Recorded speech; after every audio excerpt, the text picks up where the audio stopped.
जिस उपदेश से राम जी को राजकुमार भगवान राम बने, वो उपदेश आप सुन रहे हैं। कितना ऊंचा ग्रंथ है। इसको वाल्मीकि रामायण भी बोलते, योग वशिष्ठ महारामायण भी बोलते। राम तीर्थ ने इसी का बार बार अध्ययन किया था।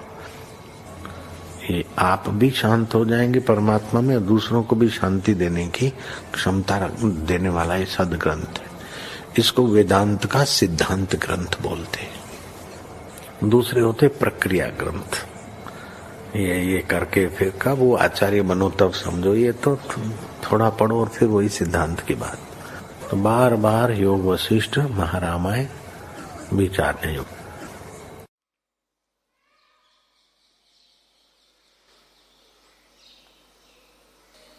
ओम श्री सद्गुरु परमात्मने नमः।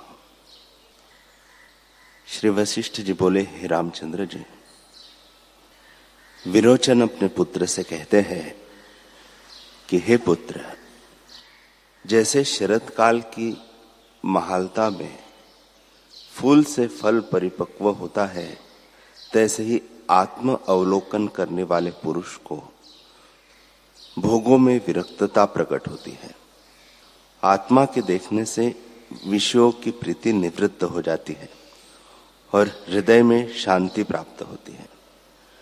जैसे कमलों में शोभा होती है, तैसे बीज लक्ष्मी स्थित होती है।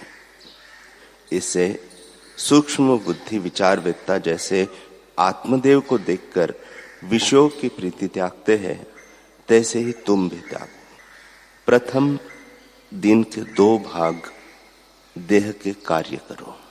एक भाग शास्त्रों का श्रवण विचार करो और एक भाग गुरु की सेवा करो।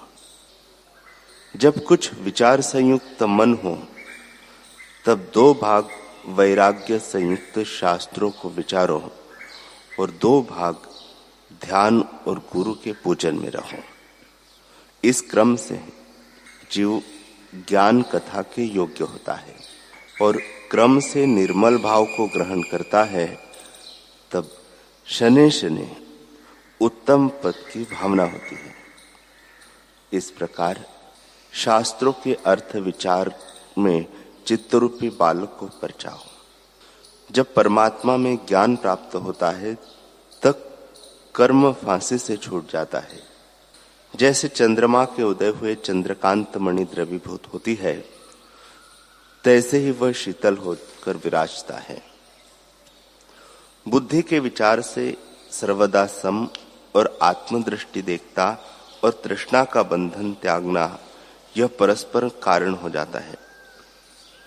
परमात्मा के देखने से तृष्णा दूर हो जाती है और तृष्णा के त्याग से आत्मा का दर्शन हो जाता है। जैसे नौका को केवट ले जाता है और नौका केवट को ले जाती है, तैसे ही परमात्मा का दर्शन होता है और भोगों का त्याग हो जाता है।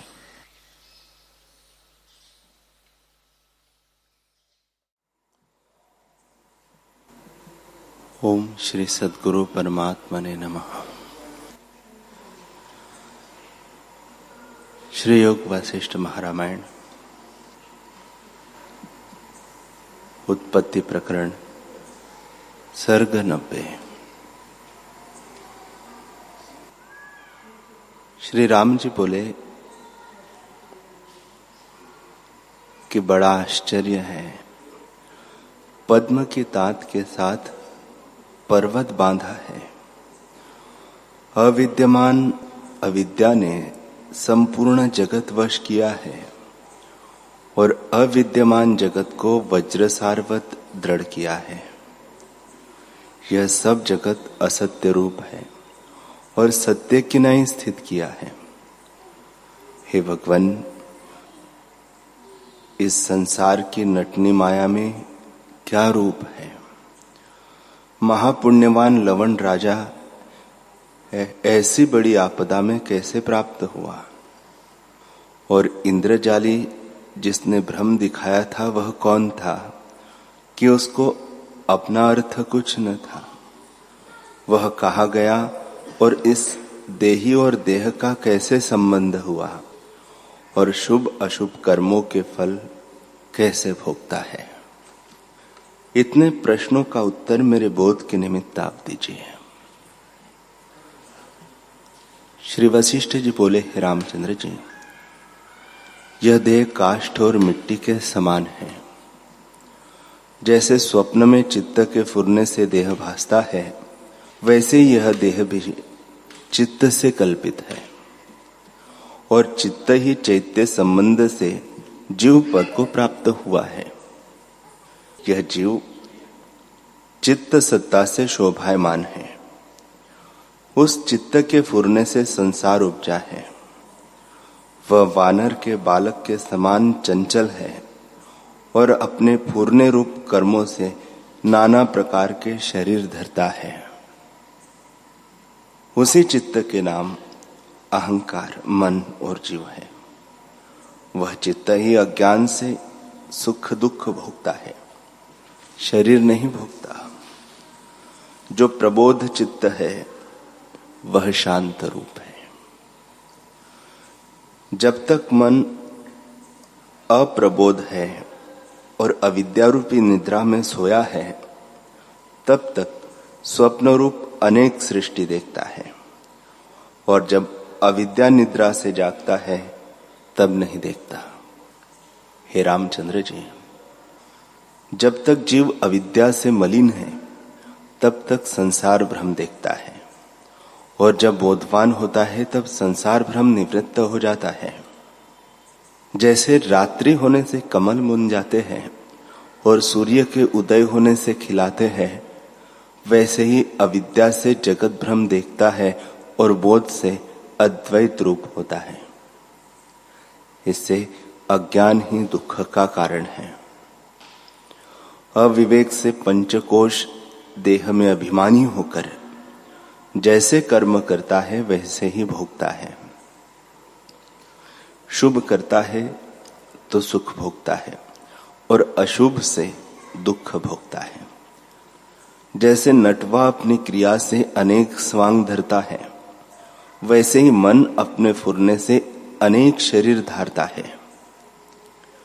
जो कुछ इष्ट अनिष्ट सुख दुख है वे एक मन के फुरने में है और शरीर में स्थित होकर मन ही करता है।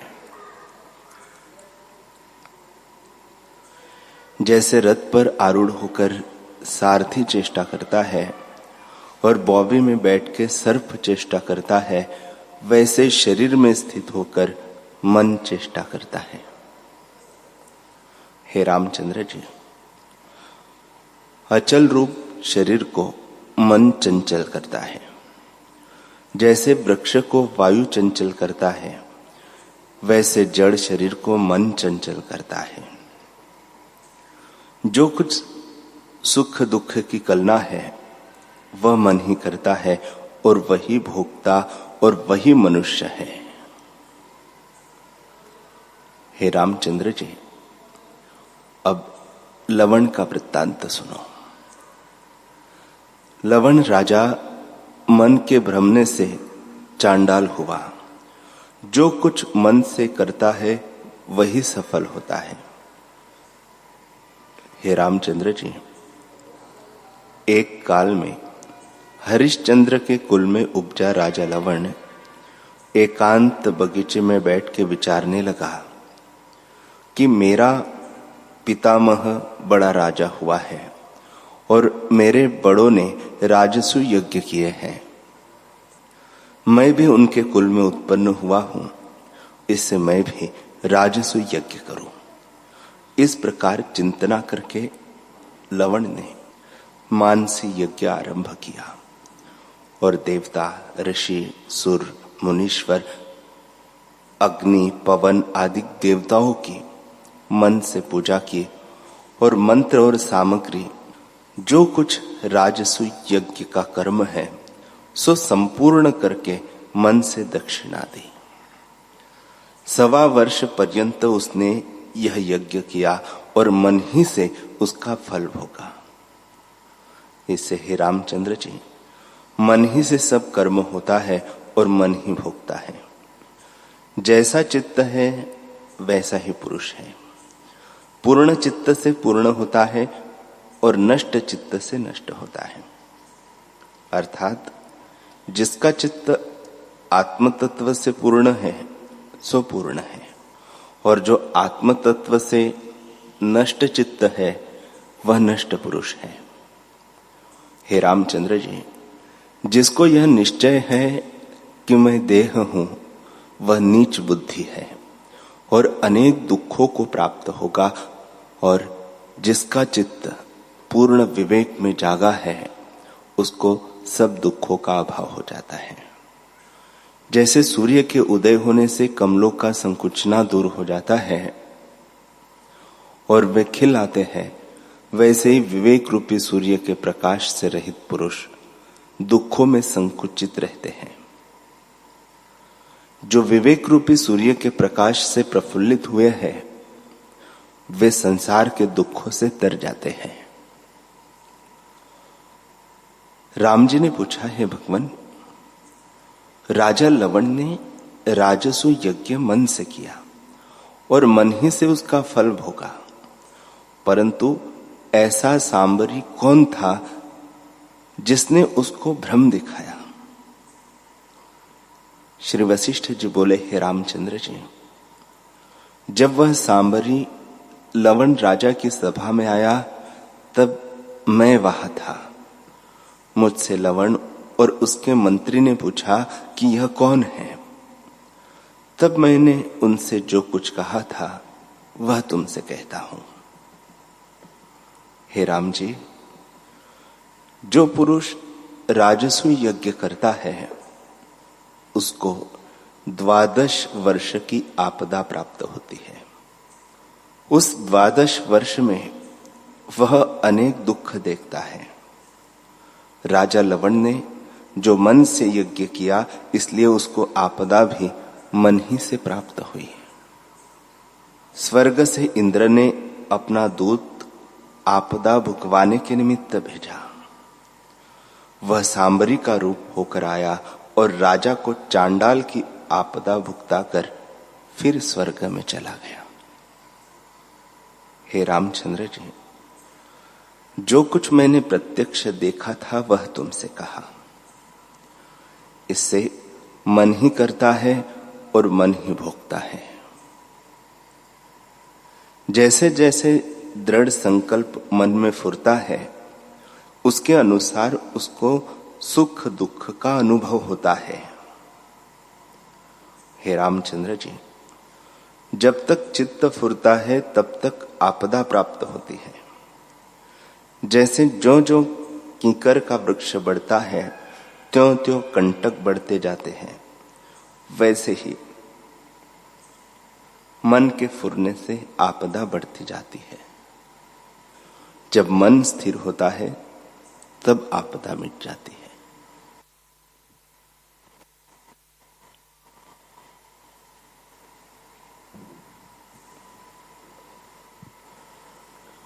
हरि ओम,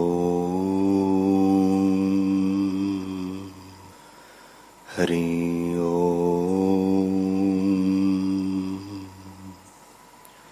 ओम सहना भवतु सहनो भुनक्तु सह वीर्यं करवावहै तेजस्विनावधीतमस्तु मा विद्विषावहै।